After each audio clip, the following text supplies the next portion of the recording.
Hi friends, welcome to మన Bommarillu. Upcoming రివ్యూలోకి వెళ్ళిపోదాం. గగన్ స్పృహలోకి వచ్చిన శారద దగ్గరికి వస్తారు. శారద గగన్ భూమితో చెప్తూ ఉంటుంది, నాన్న గగన్, నీ కబోర్డ్లో నేనొక కెమెరాని చూశాను. అందులో 20 ఏళ్ల క్రితం శోభాచంద్ర గారిని అపూర్వ ఎంత దారుణంగా చంపిందో రికార్డ్ అయింది. అది చూశాక నా ఒళ్ళు జలధరించింది. శోభాచంద్ర గారిది ఫైర్ యాక్సిడెంట్ కాదు నాన్న, ఆవిడ్ని అపూర్వ దారుణంగా చంపేసింది అని శారద చెప్పడంతో అతి పెద్ద నిజాన్ని తెలుసుకున్న గగన్ ఒక్కసారిగా ఉగ్ర రూపాన్ని దాలుస్తాడు. వెంటనే ఆ అపూర్వ ఇన్ని పాపాలు చేస్తూ భూమిపై ఉండడం కరెక్ట్ కాదు, ఇప్పుడే అపూర్వని చంపేస్తాను అని గన్ తీసుకొని కార్లో అపూర్వ వాళ్ళ ఇంటికి బయలుదేరతాడు గగన్. భూమి ఎంతలా ఆపాలని ప్రయత్నించినా ఆగకుండా గగన్ వెళ్ళిపోతాడు. ఇది ఇలా ఉండగా అపూర్వ టెన్షన్ పడుతూ అటు ఇటు తిరుగుతుంటే కోపంగా వస్తున్న గగన్ని చూసి ఒక్కసారిగా షాక్ అయిపోతుంది. ఇంకా వెంటనే పరిగెత్తుకుంటూ వెళ్ళి తన రూమ్లో దాక్కోవాలి అనుకున్న గగన్ చాలా కోపంగా అపూర్వ దగ్గరికి వచ్చి అపూర్వ మెడ పట్టుకొని హాల్లోకి తీసుకొచ్చి గట్టిగా తోసేస్తాడు గగన్. ఛీ నీచురాలా, ఇన్నాళ్ళు శకునిలాగా పై ఎత్తులే వేస్తున్నావు అనుకున్నాను, కానీ ఒక నిండు ప్రాణాన్ని పొట్టన పెట్టుకున్న ఆడదానివా నువ్వు, మనిషివా నువ్వు, ఛీ అని గగన్ బాగా తిడుతూ ఉంటాడు. అప్పుడే అక్కడికి వచ్చిన శరత్చంద్ర రే గగన్ అని అంటాడు. నువ్వు పక్కకి పో అని చెప్పి శరత్చంద్రని గట్టిగా తోసేస్తాడు గగన్. నీలాంటి హొంతకురాలు ఉండాల్సింది ఇంట్లో కాదు, జైల్లో రా, నిన్ను పోలీస్ స్టేషన్కి తీసుకెళ్తానని చెప్పి గగన్ ఇంకా అలా చేయి పట్టుకొని అపూర్వ చెయ్యి పోలీస్ స్టేషన్కి లాక్కు వెళ్తూ ఉంటాడు. అప్పుడే శరత్చంద్ర అడ్డుపడి రే గగన్, సాక్ష్యాలు లేకుండా ఏది మాట్లాడినా నమ్మేస్తాననుకుంటున్నావురా, పిచ్చి పిచ్చిగా ఉందా, అపూర్వ చెయ్యొదులు అని చెప్పి శరత్చంద్ర అరుస్తుంటే గగన్ శరత్చంద్రని బాగా ఇంకా కోప్పడుతూ ఉంటాడు.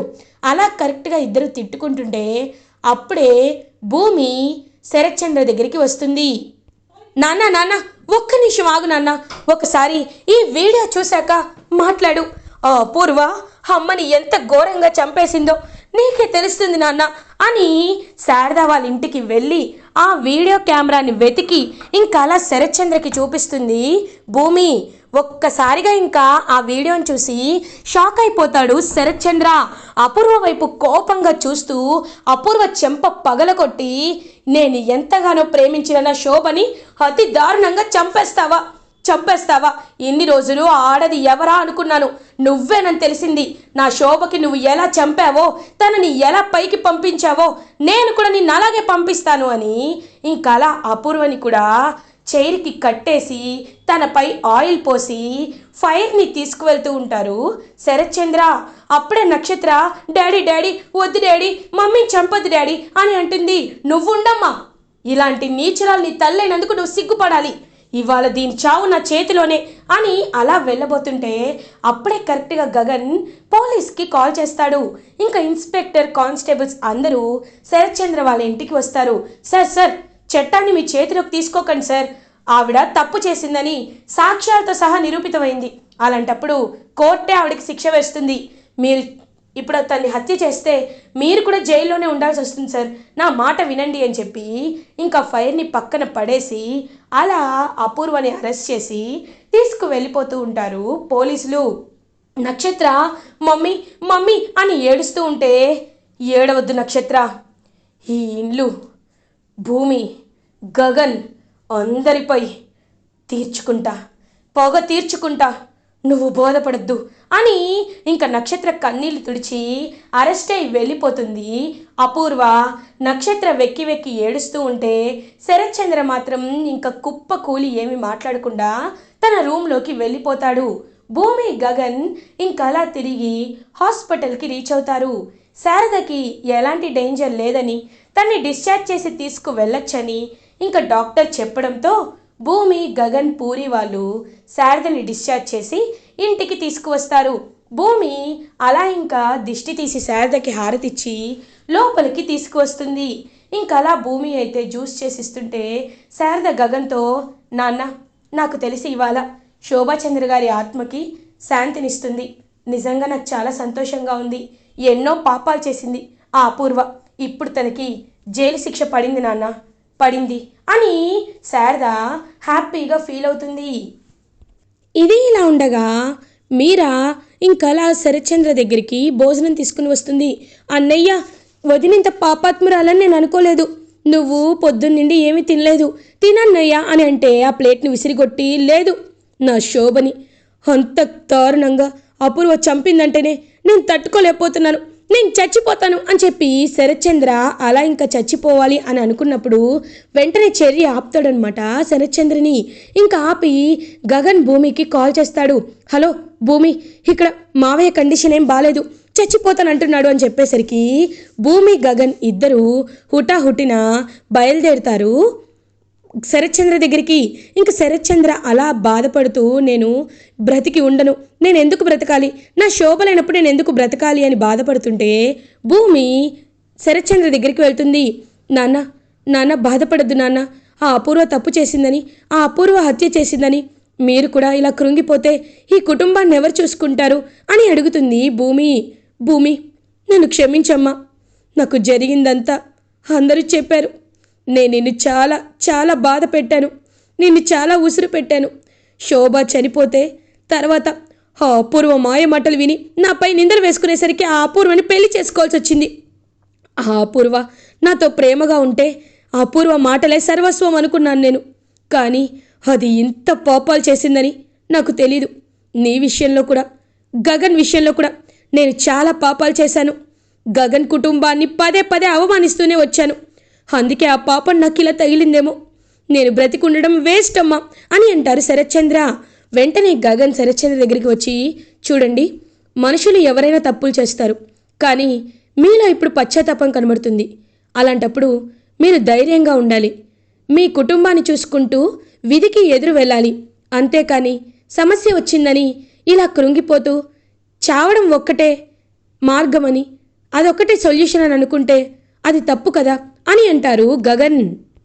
ఇంకా శరత్చంద్ర అలా కన్నీళ్ళు తుడుచుకుంటూ, గగన్, ఇన్నాళ్ళు నేను నిన్ను తప్పుగా అర్థం చేసుకున్నాను, నిన్ను భూమిని వేలేశాను, కానీ ఇప్పుడు చెప్తున్నాను, నా అల్లుడంటే నువ్వే.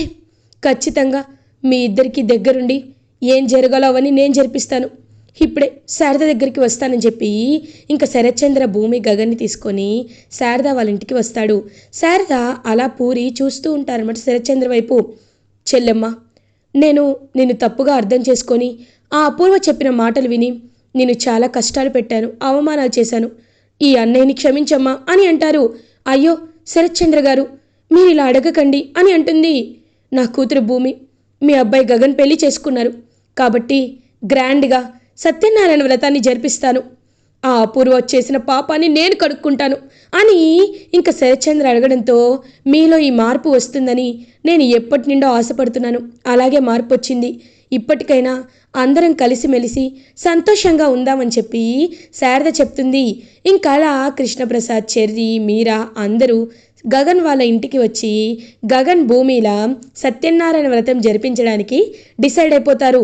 భూమి గగన్ దగ్గరికి వస్తుంది. బావా, థ్యాంక్ యూ బావా, నాకు నిజంగా ఎంత సంతోషంగా ఉందో తెలుసా అని అంటుంది భూమి. కరెక్టే, కానీ నేను నిన్ను భర్తగా ఒప్పుకోవాలంటే కండిషన్ మర్చిపోయావా అని అంటారు గగన్. బావా, అది కాదు బావా, నా కళ్ళలో నీకు నిజాయితీ కనిపించట్లేదా, ఇప్పటికిప్పుడు సాక్ష్యం అంటే అని అంటుంది. చూడు భూమి, మీ నాన్న మారిపోయాడు కరెక్టే, కానీ నేను మారాలంటే ఆ సాక్ష్యం నాకు కావాలి అని గగన్ అంటాడు. ఇంకా భూమి శోభాచంద్ర ఫోటో దగ్గరికి వచ్చి, అమ్మ, బావ నన్ను పెళ్లి చేసుకున్నాడు, కానీ నేనే తన భార్య అంటే నమ్మటం లేదు, నువ్వే ఎలా అయినా సాక్ష్యం చూపించాలి అని మనస్ఫూర్తిగా కోరుకుంటుంది భూమి. ఇది ఇలా ఉండగా నక్షత్ర పోలీస్ స్టేషన్కి వెళ్తుంది. జైల్లో ఉన్న అపూర్వ వైపు చూస్తూ, మమ్మీ, నీకొక విషయం తెలుసా, నిన్నిక్కడ జైల్లో పెట్టి వాళ్ళందరూ భూమి గగన్కి సత్యనారాయణ వ్రతం చేయించడానికి అంగరంగ వైభవంగా రెడీ అయిపోయారు. డాడీ కూడా కనీసం బాధపడకుండా వాళ్ళిద్దరిని దగ్గర చేస్తున్నాడు, గగన్ కుటుంబాన్ని క్షమించాడు అని ఏడుస్తూ చెప్తుంది నక్షత్ర. ఇటువైపు పని మనిషి రత్నం కూడా, అవునమ్మగారు, మిమ్మల్ని ఇలా చూస్తుంటే నా గుండె తరుక్కుపోతుందమ్మగారు అని ఏడుస్తూ ఉంటుంది. రత్నం, నక్షత్ర, నేను జైల్లో ఉన్నంత మాత్రాన నా కథ అయిపోలేదే, మీ బట్టే నా కథ నడుస్తుంది. నక్షత్ర, నువ్వు మాత్రం వాళ్ళతో చెడ్డవ్వద్దు. మంచితనం ముసుగులోనే ఉండి వాళ్ళకి ఏం చెయ్యాలో అదే చెయ్యాలి. నన్ను జైల్లో పెట్టించిన కుటుంబం, ఆఖరికి మీ డాడీతో సహా ఎవ్వరూ మిగలకూడదు అని అంటుంది అపూర్వ. ఖచ్చితంగా మమ్మీ, నువ్వే నా ప్రాణం మమ్మీ. అలాంటిది నువ్వు జైల్లో ఉంటే నాకు ఇంకెవ్వరూ అక్కర్లేదు. చెప్పు, ఏం చేస్తాను మమ్మీ, ఏం చెయ్యాలి అని అడుగుతుంది నక్షత్ర. ఇంక అపూర్వ అలా ఒక ప్లాన్ని చెప్తుంది నక్షత్రకి. ఖచ్చితంగా మమ్మీ అని కన్నీళ్ళు తుడుచుకొని నక్షత్ర అలా ఇంటికి రీచ్ అవుతుంది. అప్పుడే కరెక్ట్గా భూమి నక్షత్ర వైపు చూస్తూ, నక్షత్ర నువ్వు అని అంటుంది భూమి సారీ భూమి, ఇన్నాళ్ళు మమ్మీ మాటలు విని చాలా బ్యాడ్ ఇన్ఫ్లుయెన్స్ అయ్యాను. కానీ ఇప్పుడు అర్థమైంది నువ్వెంత గ్రేటో. ఐఎమ్ సారీ భూమి, ఇప్పటి నుండి నిన్ను అక్క అనే పిలుస్తాను భూమి అని మారిపోయినట్టు నటిస్తూ ఉంటుంది నక్షత్ర. ఇప్పటికైనా నీలో మార్పు వచ్చింది. అపూర్వ పిన్ని లాంటి ఘోరమైన తెలివితేటలు నీకు రాకూడదనే కోరుకుంటున్నాను అని భూమి చెప్పి అక్కడి నుండి వెళ్ళిపోతుంది. నక్షత్ర మాత్రం ఇవాళ సాయంత్రం సత్యనారాయణ వ్రతం జరుగుతుంది కదా, ఎలా జరుగుతుందో నేను చూస్తాను అని చెప్పి ఇంకలా ఒక ప్లాన్ వేసుకుంటుంది. అపూర్వ చెప్పిన ప్లాన్ని నక్షత్ర. ఇది ఇలా ఉండగా గగన్ అలా ఇంకా వర్క్ చేసుకుంటూ ఉంటే అప్పుడే కరెక్ట్గా చెర్రీ బయటికి వెళ్తాడు. వెళ్ళగానే అక్కడ ఉదయ్ కనబడతాడు. ఉదయ్ని చూస్తాడు చెర్రీ. ఉదయ్ ఎలా ఉన్నావు అని అడుగుతారు. నాకేంటి, నేను బాగానే ఉన్నాను. నాకు ఇంకొక మ్యాచ్ సెట్ అయింది. 3 రోజుల్లో నా పెళ్ళి అని అంటారు. ఓ కంగ్రాచులేషన్స్, మా గగన్ భూమికి కూడా అని అనేసరికి వాళ్ళకి పెళ్ళయింది కదా, నాకెందుకు తెలీదు అని అంటాడు. ఒక్కసారిగా చెర్రీ షాక్ అయిపోతాడు. అంటే నువ్వు అని అంటారు. అవును, ఆ రోజు వీడియో తీస్తూ వాళ్ళని ఫాలో అయ్యాను. చెట్టు కింద పెళ్లి చేసుకున్నారు కదా, ఇప్పుడు అదంతా నాకెందుకు అని అంటాడు ఉదయ్. ఉదయ్ నువ్వు వీడియో తీసావా, ఆ వీడియో ఉందా అని అడుగుతాడు చెర్రీ. ఉంది అని ఇంకా ఉదయ్ అయితే చెర్రీకి ఆ వీడియో చూపిస్తుంటే, ఉదయ్ రా నాతో పట్రా అని చెప్పి చెర్రీ ఉదయ్ని గగన్ దగ్గరికి తీసుకువెళ్తాడు. రేయ్ ఇప్పుడు ఇతన్ని ఎందుకు తీసుకొచ్చావు అని అడుగుతాడు గగన్.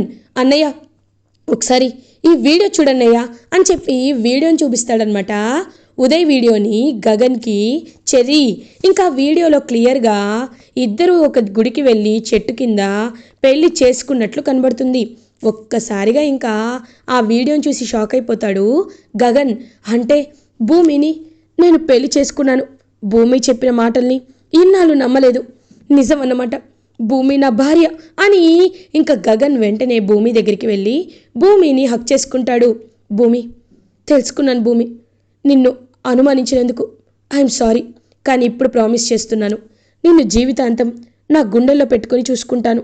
ఇకపై నీపై చిన్న మచ్చ కూడా పడనివ్వని భూమి అని భూమిని హక్ చేసుకుంటాడు గగన్. గగన్ నిజం తెలుసుకున్నందుకు చాలా అంటే చాలా హ్యాపీగా ఫీల్ అవుతుంది. ఇంకా నక్షత్ర సాయంత్రం సత్యనారాయణ వ్రతం కాబట్టి ప్రసాదం భోజనాలు అన్నీ రెడీ చేస్తూ ఉంటారు అందరూ. అప్పుడే నక్షత్ర అలా మెల్లగా వచ్చి తన దగ్గర ఉన్న పాయిజన్ బాటిల్ని ఆ ఫుడ్లో కలుపుతుంది. ఇప్పుడు ఈ ఫుడ్ని అందరూ తింటారు. తిన్న వెంటనే పైకి పోతారు. మా మమ్మీకి శిక్ష వేసినందుకు మీరందరూ చావండి. డాడీ సారీ, నిన్ను కూడా నా చేతులతోనే ఇలా చేయాల్సి వస్తుంది అని ఇంకా విషయం కలుపుతూ ఉంటుంది నక్షత్ర. ఇంకా అలా భూమి గగన్లా సత్యనారాయణ వ్రతం అయితే జరుగుతూ ఉంటుంది. హ్యాపీగా పాల్గొంటారు. శరత్చంద్ర కూడా ఇద్దరి వైపు సంతోషంగా చూస్తూ ఉంటాడు. అలా ఇంకా సత్యనారాయణ వ్రతం అయిపోయిన తర్వాత శారద ఆశీర్వాదం తీసుకోవడానికి గగన్ భూమి వస్తే శారద పక్కనే కృష్ణప్రసాద్ కూడా నించుని ఉంటాడు. వెంటనే ఇంకా గగన్ అలా చూస్తూ ఉంటే గగన్ని హక్ చేసుకుంటాడు కృష్ణప్రసాద్. నాపై పడ్డ నిందని, శోభచంద్ర గారికి జరిగిన అన్యాయాన్ని నీ ద్వారానే ఆ దేవుడు బయటికి వచ్చేలా చేశాడు. థ్యాంక్స్ నాన్న గగన్ అని కృష్ణప్రసాద్ హక్ చేసుకుంటాడు. ఇంకా గగన్ అయితే అలా ఏం మాట్లాడకుండా సైలెంట్గా ఉంటాడు. అప్పుడే ఇంకా శరత్చంద్ర దగ్గరికి వెళ్ళి శరత్చంద్ర ఆశీర్వాదాన్ని కూడా తీసుకుంటారు. ఇంకా అలా చెర్రీ వాళ్ళందరి వైపు హ్యాపీగా చూస్తుంటే అప్పుడే కరెక్ట్గా అందరూ భోజనాలు చేయడానికని భోజనంలో కూర్చుంటారు.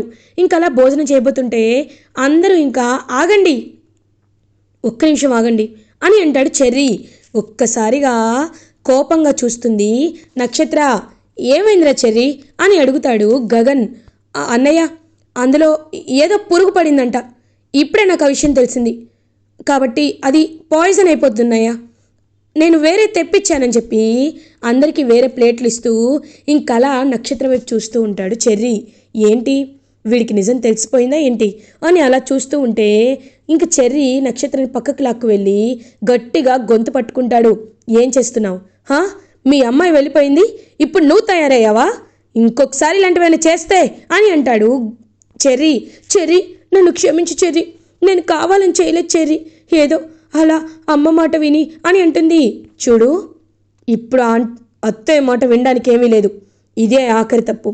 ఇంకొకసారి ఇలా జరిగిందంటే నిన్ను ఏం చేస్తానో నాకే తెలీదు అని గట్టిగా చెప్తాడనమాట.